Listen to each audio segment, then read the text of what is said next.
আসসালামু আলাইকুম প্রিয় দর্শক। প্রধান উপদেষ্টা ডক্টর মোহাম্মদ ইউনূস আজকে দুপুরে একটা ভাষণ দিয়েছেন, জাতির উদ্দেশ্যে দেওয়া ভাষণ। এই ভাষণ নিয়ে কিন্তু নানা আলোচনা হয়েছে। যেমন কালকে শুনেছিলাম আজকে উনি ভাষণ দেবেন এবং শুনেছিলাম দুপুরে ভাষণ দেবেন। দুপুর কটা সেটা কিন্তু আমরা দুপুর হওয়ার অনেক পরে জানতে পেরেছি। মানে সকাল থেকে আমি জানতে পারছিলাম না উনি ঠিক দুপুর কয়টার সময় ভাষণ দেবেন, এটা বুঝতে পারছিলাম না আমরা। তো আমি কখনো দেখিনি এর আগে যে একটা সরকার প্রধান ভাষণ দেবেন কিন্তু সেটা কয়টার সময় দেবেন ঠিক টাইমটা জাতিকে জানিয়ে দেওয়া হয় না। কেন জানানো হয়নি জানি না। কেউ কেউ বলছেন যে প্রধান উপদেষ্টার এই ভাষণ শোনার জন্যই নাকি আজকে রাস্তায় লোকজন, যানবাহন একেবারে কম ছিল, সবাই অধীর আগ্রহে অপেক্ষা করছিলেন। এটা ভালো। এটা এটা যদি হয় তাহলে তো বুঝতে হবে যে আওয়ামী লীগ যে কর্মসূচি দিয়েছিল অনলাইনে, এই কর্মসূচির পক্ষে কোনো মিছিল মিটিং কিচ্ছু হয়নি। অনলাইনে কোথা থেকে আমি নিজেও দেখিনি অনলাইনে সেই আহ্বানটা, লোক মুখে শুনেছি। তারা নাকি আজকে এক ধরনের লকডাউন একটা আহ্বান করেছিল। তো আমি প্রথম ভেবেছিলাম বোধহয় তাদের আহ্বানেই রাস্তায় মানে যানবাহন টানবাহন কম, মানুষ কম। কিন্তু পরে দেখলাম যে মনে হয় তা নয়। কি জানি একজন বললো যে এই প্রধান উপদেষ্টার এই ভাষণ শোনার জন্যই নাকি সব মানুষ সারাদিন ঘরে বসেছিল, যে কখন ওনার ভাষণটা হবে সেটা শুনবেন, এই জন্য রাস্তায় বের হয়নি। ওই যে সুনির্দিষ্ট টাইম দিয়ে দিত যে 2টার সময় হবে অথবা 2:30টার সময় হবে, তাহলে তো লোক ওই সময় থাকতো। কিন্তু যেহেতু টাইমটা দেওয়া হয়নি, অতএব তারা সকাল থেকে অপেক্ষা করছিল যে কখন উনি ভাষণ দেন, আমাদেরকে এটা মিস করা চলবে না। নানা রকম কথা তো শুনি, কিন্তু আমি আসলে মিলাতে পারি নাই। আমি কিন্তু কালকে রাতেও অনেক গাড়ি, যানবাহন আর রাস্তাঘাট খুব মানে ফাঁকা দেখেছি আর কি। নাকি লোকে কালকে রাত থেকেই চিরামুড়ি নিয়ে টিভির সামনে বসেছিল, আমি বলতে পারবো না। যাই হোক, সবশেষে 2:30টার সময় সেই ভাষণ প্রচারিত হলো, শুনলাম।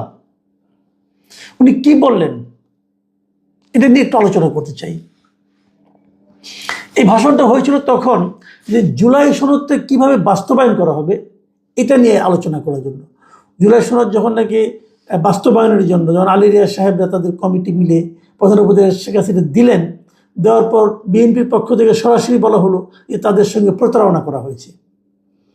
এবং কি প্রতারণা করা হয়েছে সেটাও বিএনপি উল্লেখ করলেন। আবার আরেকটা বিরোধ দেখা গেল যে এর জন্য একটা গণভোট করা হবে। সেই গণভোটটা কবে করা হবে সেটা নিয়ে একটা বিরোধ ছিল। জামাত এবং তার সঙ্গে 8 দল, তারা মিলে 8 জন মিলে বলছিলেন যে এটা করতে হবে নভেম্বর মাসে। তারপর এই গণভোটের উপর ভিত্তি করে যে আইনি ভিত্তি তৈরি হবে তার উপর নির্ভর করে নির্বাচন হবে আগামী ফেব্রুয়ারিতে। এই ছিল জামাতের দাবি। বিএনপির দাবি ছিল যে গণভোট যদি হয় সেটা হবে একেবারে নির্বাচনের দিন। এই ছিল 2 দলের বিরোধ। আবার আরেকটা বিরোধ ছিল, খুব বড় বিরোধ ছিল, সেটা হলো যে 2 কক্ষ বিশিষ্ট সংসদ হবে, তার মধ্যে উচ্চ কক্ষে 100 জন থাকবে। এই 100 জন কিভাবে নির্বাচিত হবে?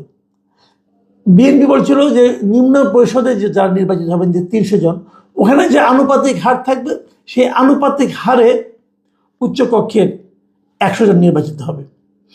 আর জামাত সহ অন্যরা বলছিল এটা হবে সারা দেশে বিভিন্ন পলিটিক্যাল পার্টির যে ভোট প্রাপ্তির হার তার উপর নির্ভর করে সেই আনুপাতিক হারেই এই উচ্চকক্ষ গঠিত হবে।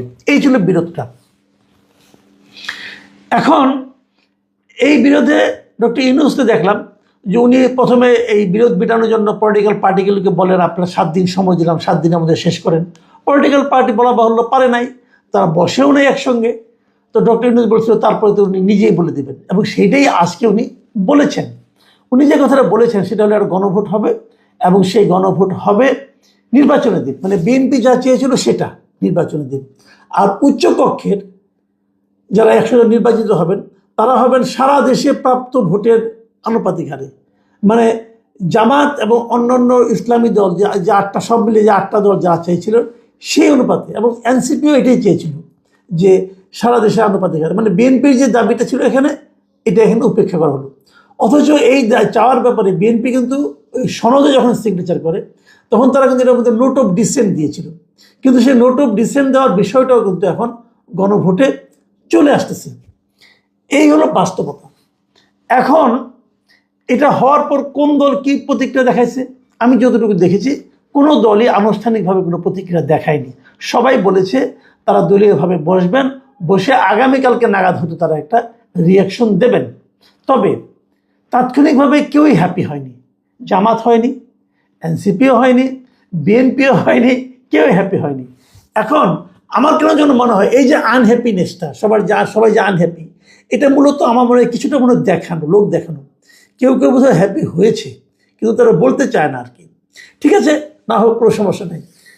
আমার প্রশ্ন যেটা, মূল যে প্রশ্নটা, যে উনি যে গণভোটটা করবেন, সেই গণভোটটা কতটুকু সংবিধান সম্মতভাবে হচ্ছে এটা নিয়ে আইন বিশেষজ্ঞরা অনেক কথা বলেছেন, আমি নিজেও বলেছি। ওটা আমি আর নতুন করে চর্বণ করতে চাচ্ছি না।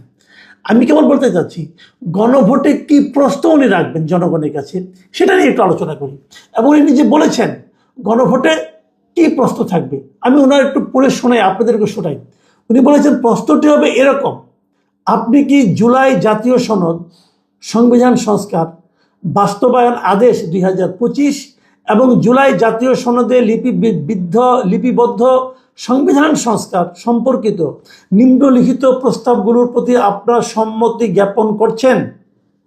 এই নিম্নলিখিত প্রস্তাব হলো 4টা। এই 4টা প্রস্তাবের ব্যাপারে আপনি সম্মতি জ্ঞাপন করছেন কিনা, এই হলো প্রশ্ন। উত্তর হবে হ্যাঁ অথবা না। প্রস্তাবগুলো কি কি? 4টা প্রস্তাব কিন্তু। ক, নির্বাচনকালীন সময়ে তত্ত্বাবধায়ক সরকার, নির্বাচন কমিশন এবং অন্যান্য সাংবিধানিক প্রতিষ্ঠান জুলাই সনদে বর্ণিত প্রক্রিয়ার আলোকে গঠন করা হবে। মানে ইলেকশন কমিশন, তত্ত্বাবধায়ক গভর্নমেন্ট এবং বিভিন্ন সাংবিধানিক প্রতিষ্ঠান যে গঠন করা হবে। সাংবিধানিক প্রতিষ্ঠান মানে কি? যেমন পিএসসি, দুদক, এগুলি সাংবিধানিক প্রতিষ্ঠান। এগুলি যে গঠন করা হবে, গঠন করার একটা প্রক্রিয়ার কথা জুলাই সনদে উল্লেখ করা হয়েছে। এটা কি প্রক্রিয়া, এটা আপনাদের আমি কালকে পড়ে শোনাবো ভাই, এটা আপনাদের শুনতেই হবে। এটা খুব ইন্টারেস্টিং। কিন্তু বিএনপি যে কেন এতে রাজি হয় না, এটা তখন বুঝতে পারবেন। তো এই সাংবিধানিক প্রতিষ্ঠানগুলো ওই জুলাই সনদে যেভাবে বর্ণনা করা হয়েছে সেভাবে বাস্তবায়ন করা হবে। এটা হলো 1 নম্বর প্রস্তাব। 2 নম্বর প্রস্তাব হলো আগামী সংসদ হবে 2 কক্ষ বিশিষ্ট। জাতীয় সংসদ নির্বাচনে দলগুলোর প্রাপ্ত ভোটের অনুপাতে 100 জন সদস্য বিশিষ্ট একটি উচ্চ কক্ষ গঠিত হবে এবং সংবিধান সংশোধন করতে হলে উচ্চ কক্ষের সংখ্যাগরিষ্ঠ সদস্যের অনুমোদন দরকার হবে। এটা সিম্পল, এটা আলাপ করলাম। আপনারা এক উচ্চ কক্ষ হবে, ওর কাজ হবে নিম্ন কক্ষে বিভিন্ন বিল তারা দেখবে, যাচাই করবে, এগুলি করবে। কিন্তু বেসিক যে জায়গাটা, সেটা হলো সংবিধান যদি আপনি সংশোধন করতে চান তাহলে উচ্চ কক্ষেরও মানে অ্যাবাভ 50% অনুমোদন লাগবে। গ হলো সংসদের নারীর প্রতিনিধি বৃদ্ধি, বিরোধী দল থেকে ডেপুটি স্পিকার ও সংসদীয় কমিটির সভাপতি নির্বাচন, প্রধানমন্ত্রীর মেয়াদ সীমিতকরণ, রাষ্ট্রপতির ক্ষমতা বৃদ্ধি, মৌলিক অধিকার সম্প্রসারণ, বিচার বিভাগের স্বাধীনতা, স্থানীয় সরকার সহ বিভিন্ন বিষয়ে যে 30টি প্রস্তাবে জুলাই জাতীয় সনদে রাজনৈতিক দলগুলোর ঐকমত্য হয়েছে, সেগুলো বাস্তবায়নে আগামী নির্বাচনে বিজয়ী দলগুলো বাধ্য থাকবে।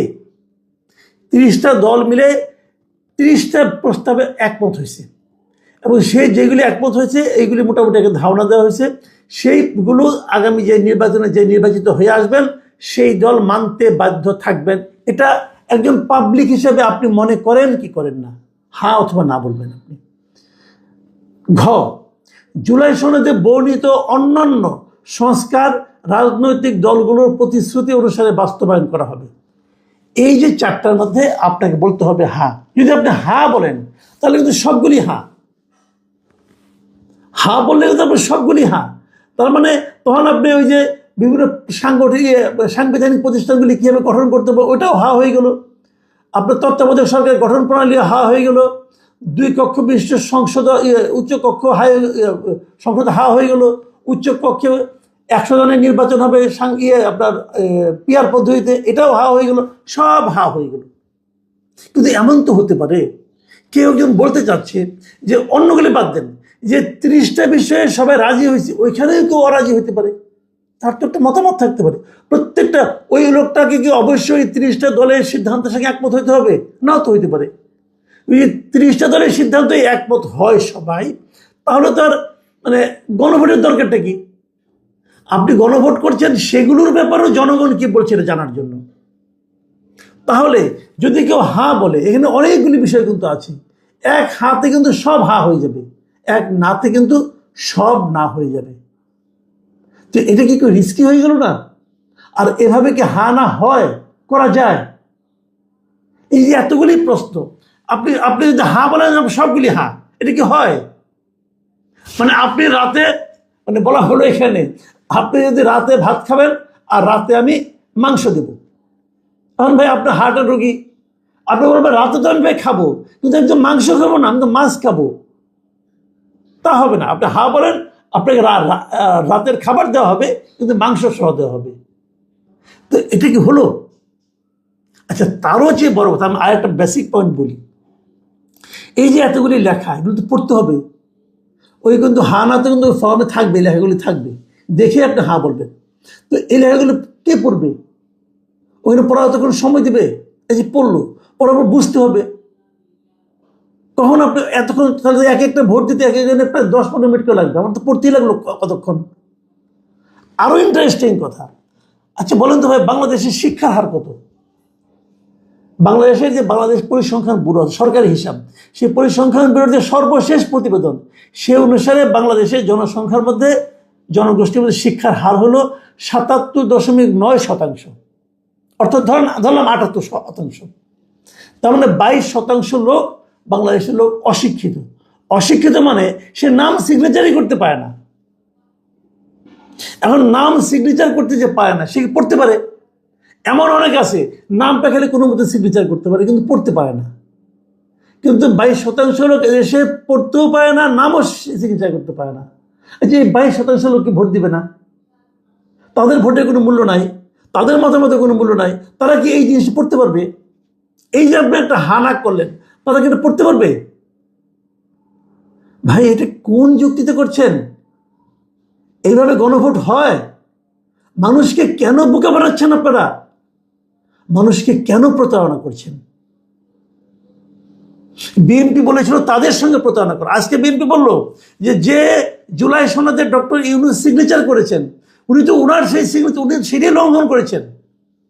এই আওলা কে বাজাইছে? জাতীয় ঐক্যমত্য কমিশন। ঐক্যমত্য কমিশনের প্রধানকে ডক্টর ইউনূস, এবং মূলত ভার্চুয়ালি কাজটা কে করেছেন? ডক্টর আলী রিয়াজ, আমেরিকান নাগরিক, কিন্তু সে এখানে এসে এটা করছিল, তারপরে আবার আমেরিকাও চলে গেছিল, আবার শুনতেছে ফিরতেছে, কারণ আজকে প্রজ্ঞাপন দেখলাম ওনাকে নাকি উপদেষ্টার পদমর্যাদায় ডক্টর ইউনূসের বিশেষ সহকারী বানানো হয়েছে। মানে উনি যে আওলা লাগাইছেন, তার জন্য ওনাকে পুরস্কৃত করা হচ্ছে।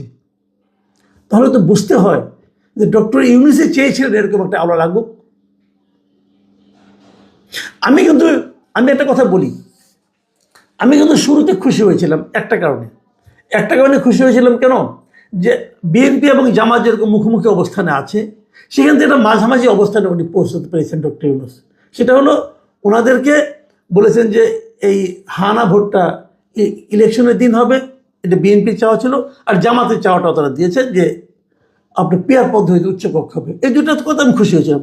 কিন্তু এই যে এতগুলি যে ধারণা দিচ্ছেন, মানে গণভোটের, এই গণভোটের যে প্রক্রিয়াটা এবং গণভোটের যে প্রশ্নপত্র, এই প্রশ্নপত্র তো ভয়ঙ্কর অবস্থা হয়ে যাবে দেশের।